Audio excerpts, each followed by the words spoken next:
नमस्कार दोस्तों, आज के अपने इस खास ब्लॉग में मैं एक ऐसी जगह आ चुकी हूँ जो कि नोएडा में है, लेकिन ज़्यादातर लोग इसके बारे में नहीं जानते, ज़्यादातर लोग इसको एक्सप्लोर करने नहीं आ पाते। जी हाँ, मैं नोएडा के सेक्टर 38 में बोटानिक गार्डन में आई हुई हूँ, जो कि 163 एकड़ में फैला हुआ है।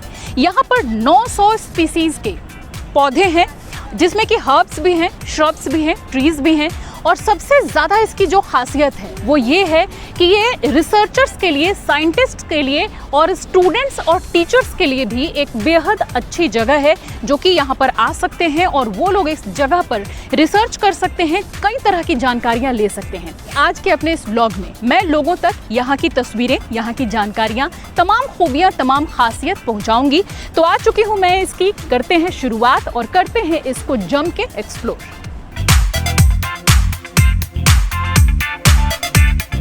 नोएडा के प्राइम लोकेशन पर स्थित इस बेहद खास जगह पर अपने व्लॉग के शूट के लिए मैं पहुंची दोपहर के 2 बजे, जिससे शाम होने तक कुछ घंटे आराम से घूम सकूं और शूट कर सकूं। गाड़ी लेकर मेन गेट से मैं अंदर पहुंची, जहां पार्किंग की भी अच्छी खासी जगह मौजूद थी। फिर शुरू की इस खास जगह की शूटिंग, जिससे आप लोगों तक भी इस इम्पोर्टेंट और एक्सीलेंट प्लेस की जानकारी पहुंचा सकूं। क्या आपने चंदन के पेड़ देखे हैं? क्या आपने शरीर में होने वाली डिफरेंट डिजीज के इलाज करने वाले पौधे देखे हैं? क्या आपने सोचा है कि आप नोएडा में कल्प वृक्ष का पेड़ देख सकते हैं? और क्या आप विश्वास करेंगे कि देश के 23 राज्यों में पाए जाने वाले खास तरह के पौधे किसी गार्डन में एक जगह पर भारत के नक्शे में मौजूद हैं? शायद नहीं, लेकिन आज जिस जगह को आप और मैं मिलकर एक्सप्लोर करने वाले हैं वो इन्हीं खूबियों से लैस है। नोएडा का botanic garden ministry of environment, forest and climate change Bharat सरकार द्वारा संचालित है। खासकर ये लुप्त प्राय पौधों के संरक्षण के लिए तैयार किया गया है, जहां हजारों साल पहले लुप्त हो चुके पौधों को भी खास विधि से संरक्षित और विकसित किया जाता है, जिससे इन पर रिसर्च किया जा सके। यानी कि वो पौधे जो कि हजारों साल पहले नष्ट हो चुके हैं, उनको हवा में तैरते डीएनए से भी संरक्षित करके उन पौधों को यहाँ रखा गया है। संरक्षित पौधों के साथ साथ यहाँ पर मेडिसिनल प्लांट्स हैं, ऑर्नामेंटल प्लांट्स हैं, तमाम तरह के वो पेड़ पौधे, फूल, कैक्टस, सब कुछ यहाँ पर आपको मिल जाएंगे, जिनके बारे में आप सुने तो होंगे, पढ़ा तो होगा, लेकिन आपने उनको देखा नहीं होगा। यानी प्रैक्टिकल नॉलेज के लिए ये जगह जबरदस्त है। इसके अलावा ये botanic garden scientific research, environmental education, training और अवेयरनेस का भी सेंटर है।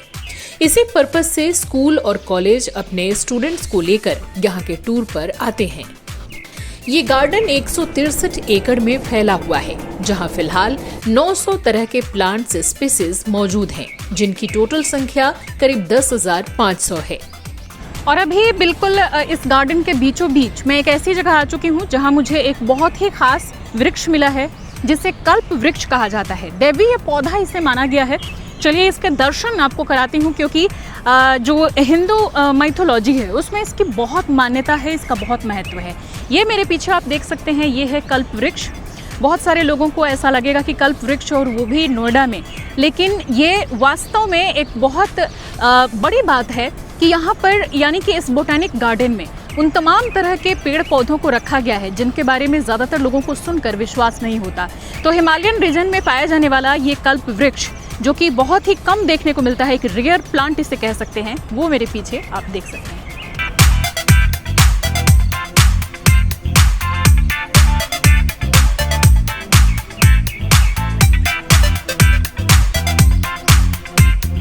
फिलहाल मैं आयुर्वाटिका के पास आ चुकी हूँ। मेरे पीछे ये बोर्ड आप देख सकते हैं आयुर्वाटिका का।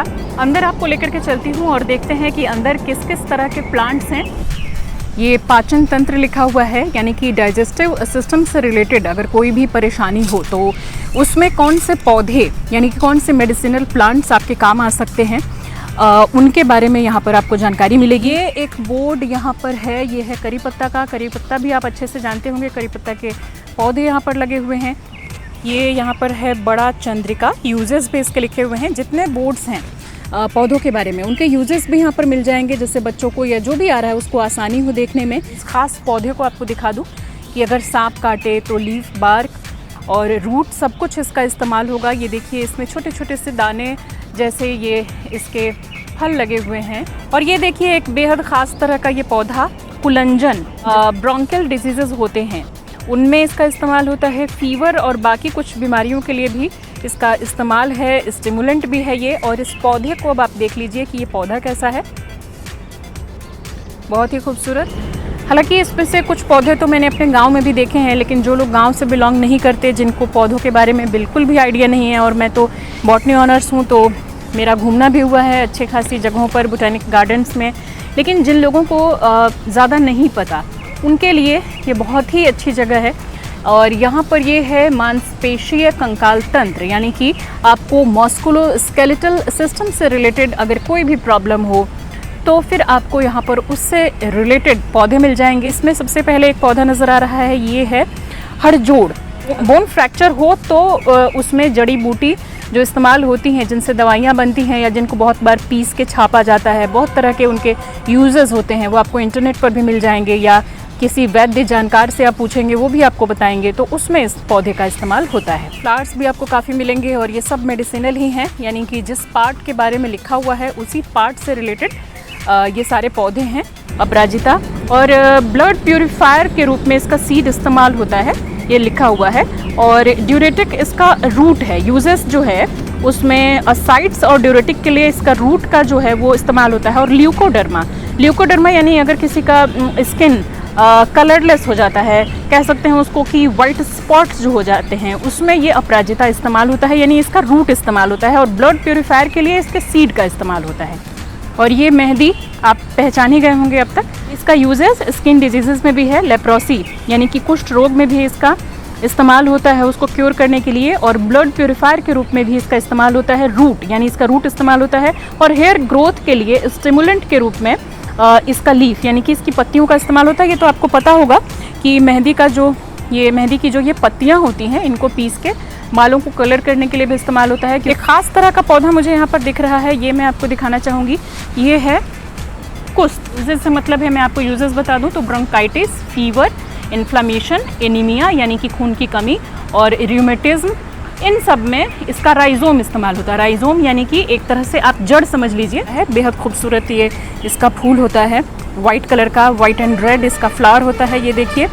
इससे हम आगे बढ़ेंगे तो ये है मूत्र जननांग तंत्र यानी कि यूरिनोजेनिटल सिस्टम।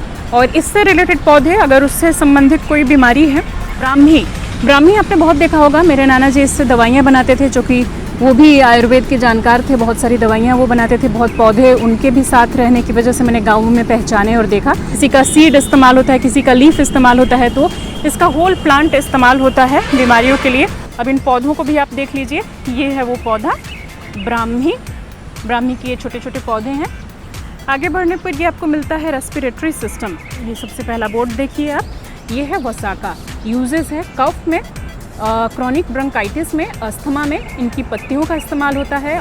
पौधों को आप देख लीजिए पौधे कैसे हैं, हालांकि हैं ये भी हर्ब्स। पूरी स्टडी आप यहाँ आकर के कर सकते हैं कि किस तरह के पौधे हैं, उनका किस में इस्तेमाल है, रूट का, लीफ का या सीड का या दूसरे उनके बॉडी पार्ट का। और बहुत अच्छे से आप इन चीज़ों को खुद भी समझ सकते हैं और अपने बच्चों को भी समझा सकते हैं। खासकर अगर 9, 10, 11, 12 के बच्चे हैं या कॉलेज में भी अगर बॉटनी वगैरह के स्टूडेंट हैं आप, तो आपके लिए जन्नत सी है ये जगह। और ये एक ख़ास तरह का पौधा है जिसकी बहुत चर्चा होती है। इसका नाम है पुत्रम जीव और इसमें लिखा है कि भारत, नेपाल, श्रीलंका, बांग्लादेश इस वृक्ष के बीजों से बने हार, माला रोगों से सुरक्षा हेतु परंपरागत रूप से बच्चों की गर्दन के चारों ओर पहनाए जाते हैं एवं इसके जैतूनी भूरे रंग के बीजों से प्राप्त तेल का उपयोग जलाने के लिए किया जाता है। इसकी लकड़ी सख्त होती है जिसका उपयोग कभी कभी निर्माण कार्य एवं उपहरण के हत्थों के लिए किया जाता है। यानी कि इन तीनों ही कंट्रीज़ में, यानी पूरे ही रीजन में पुत्रम जीवा इस पौधे का इतना अच्छा खासा इस्तेमाल है। ये देखिए फाइकस कैरिका यानी कि अंजीर अगर आपने खाया होगा, ड्राई फ्रूट्स में इस्तेमाल होता है। तो मोरेसी यानी अंजीर को ज़रूर देखा होगा। एंटीऑक्सीडेंट होता है, एंटी कैंसर होता है, एंटी बैक्टीरियल होता है, एंटी फंगल होता है और एंटी पायरेटिक और डायरिया यानी कि फ्रूट और लीफ इसका इन बीमारियों में इस्तेमाल होता है। एक्वेटिक साइड में अभी मैं आ चुकी हूँ इन पेड़ पौधों के बीच में। ये देखिए यहाँ पर एक छोटा सा ये तालाब, और इसमें आपको ये पत्तियाँ नज़र आ रही होंगी जो कि एक्वेटिक प्लांट्स हैं। अब इनमें आपको यहाँ पर 3 तरह के कमल, कुमुदनी, ये सब भी नज़र आएंगे, मिल जाएंगे। ये इन पर आप स्टडी भी कर सकते हैं। और इसके अलावा भी कई तरह के प्लांट्स यहाँ पर आपको मिलेंगे जो मुख्य रूप से एक्वेटिक प्लांट्स हैं, यानी कि मुख्य रूप से जो आपको पानी में ही उगने वाले पौधे हैं वो मिलेंगे। गार्डन में बिल्कुल अंदर चलते हुए जब आप अंदर आते हैं तो सबसे लास्ट में आपको यहाँ का ऑफिस दिखता है। मेरे पीछे आप देख सकते हैं, ये वो ऑफिस है जहाँ की इसके डायरेक्टर बैठते हैं और भी इसके कर्मचारी जो कि लगातार इसमें काम करते रहते हैं। कुछ फील्ड में होते हैं, कुछ इस ऑफिस में बैठते हैं। तो अगर आप किसी इस तरह के काम से आते हैं जो कि ऑफिशियल, आपको यहाँ से परमिशन लेना ज़रूरी है, तो आप यहाँ पर पहले इस ऑफिस में यहाँ के डायरेक्टर से या जो भी सीनियर अधिकारी हैं उनसे परमिशन ले सकते हैं। यहाँ देश के 23 राज्यों के पौधे लगाए गए हैं जिन्हें कई सेक्शंस में रखा गया है। इनमें economic plants, green belt woodland, fruits, medicinal plants, cactus और succulents, nurseries and water bodies शामिल हैं। गार्डन में एक खास जगह है, मैप ऑफ इंडिया। 83 फीट लंबा, 75 फीट चौड़ा इस जगह को पूरे देश के live plants, lush green carpet grass और एंडेमिक एंड थ्रेटेंड प्लांट से बनाया गया है। ये इस गार्डन का मेन अट्रैक्शन है जिसे देखने और इस पर रिसर्च करने साइंटिस्ट और स्टूडेंट्स दोनों आते हैं। नेचर लवर्स के लिए भी ये खास सेक्शन कौतूहल का विषय रहा है। देश के हर हिस्से में अलग वेदर कंडीशंस होते हैं, ऐसे में इन सभी डिफरेंट प्लांट्स के लिए सुटेबल एनवायरनमेंट तैयार करना किसी चैलेंज से कम नहीं है।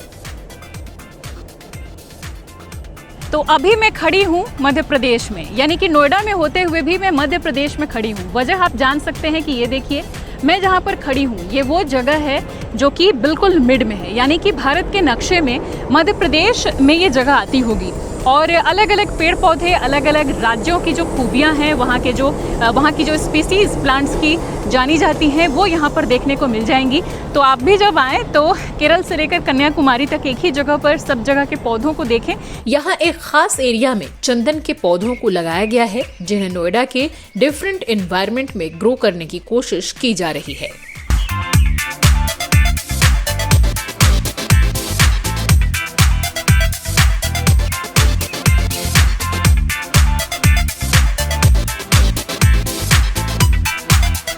Botanic garden of Indian Republic ये गौतम बुद्ध नगर के सेक्टर 38A में सिचुएटेड है, जिसका नजदीकी मेट्रो स्टेशन और बस स्टॉप बोटानिकल गार्डन के नाम से जाने जाते हैं। बोटानिकल गार्डन एक विश्व स्तरीय शिक्षण एवं संरक्षण संस्थान है, तो साथ ही एक बेहतरीन पर्यटन स्थल भी है। यहाँ पर डिफरेंट के प्लांट्स जो हैं बच्चों के नॉलेज के लिए काफ़ी अच्छा है। लोटस का है, रोज़ का है, टच मी नॉट है, और एक यहाँ के साइंटिस्ट जो है वो उन्होंने बताया, पुत्र जीविका करके पेड़ दिखाया, उसके बारे में बताया, बच्चों को अच्छा नॉलेज दिया। मुझे सबसे अच्छा जो मेडिसिनल एरिया था वो बहुत फैसिनेटिंग लगा। उधर मतलब सारी चीज़ें एकदम बढ़िया से एक्सप्लेन थी। एंड फिर वहाँ पे एक लोटस पॉन्ड था, वो काफ़ी ज़्यादा मुझे अच्छा लगा। यहाँ पे मतलब कि मैं नोएडा में इतने सालों से रह रहा हूँ, मुझे पता नहीं था कि नोएडा में इतनी अच्छी जगह है जहाँ पे इतने अच्छे फ्लावर्स, इतने अच्छे प्लांट्स हैं। तो मतलब कि जो भी स्टूडेंट्स मुझे देख रहे हैं मैं उनको यही कहना चाहूँगा कि आप एक बार ज़रूर आप यहाँ पे विज़िट करें, बहुत अच्छी जगह है। मुझे यहाँ पे कमल के फूल देखने को मिले जो कि मैंने पहले कभी नहीं देखा। स्कूल के स्टूडेंट्स को यहाँ पे आना चाहिए। यहाँ पे स्कूल के स्टूडेंट्स को बहुत अच्छी जगह है जो वो देख सकते हैं। ये बोटानिकल गार्डन देश में सबसे ज्यादा विशेषता वाले पौधों की एक बहुतायत के साथ भरपूर हरे भरे बगीचे का विशाल रूप है। बगीचे में पूरी तरह से प्रकृति को अपने सबसे अच्छे रूप में शांत परिवेश और पौधों और फ्लावर्स की दुर्लभ प्रजातियों के साथ देखा जा सकता है।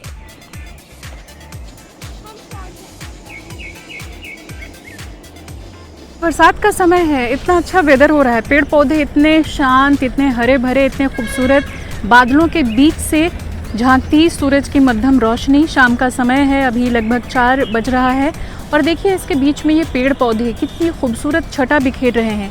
और यहाँ अगर आप आते हैं शांति से, आप 2-4 घंटे कैसे यहाँ पर बिताएंगे आपको पता ही नहीं चलेगा कि कैसे वो बीत जाएंगे पल। और चिड़ियों की आवाज़ आप सुन पा रहे होंगे मेरे पीछे से जो आवाज़ आ रही है। हालांकि बीच बीच में यहाँ से मेट्रो गुजरती है। बोटेनिकल गार्डन की सुंदरता का आनंद लेने का सबसे अच्छा तरीका यहाँ परिवार के साथ कुछ समय बिताना है। इस जगह की प्राकृतिक सुंदरता एक विचित्र खूबसूरती लिए हुए है, जो पिकनिक के लिए परफेक्ट प्लेस है।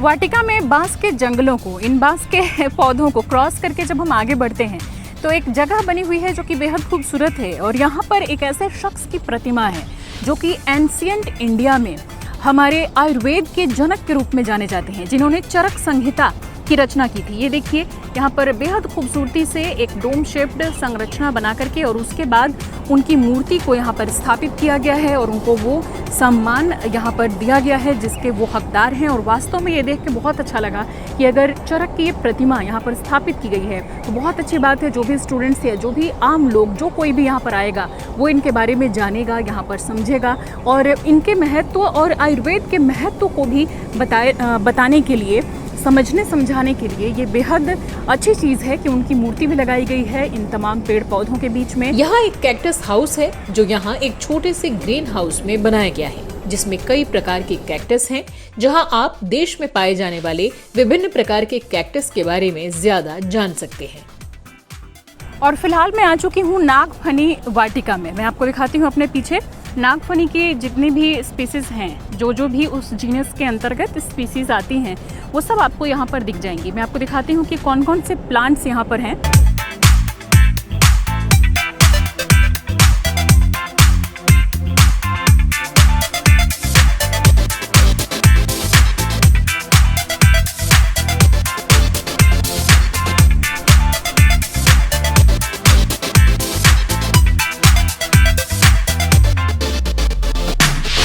की बात करें तो ये गार्डन सुबह 10 बजे से शाम के 5 बजे तक सबके लिए खुला रहता है, लेकिन वीकेंड पर इसे बंद रखा जाता है।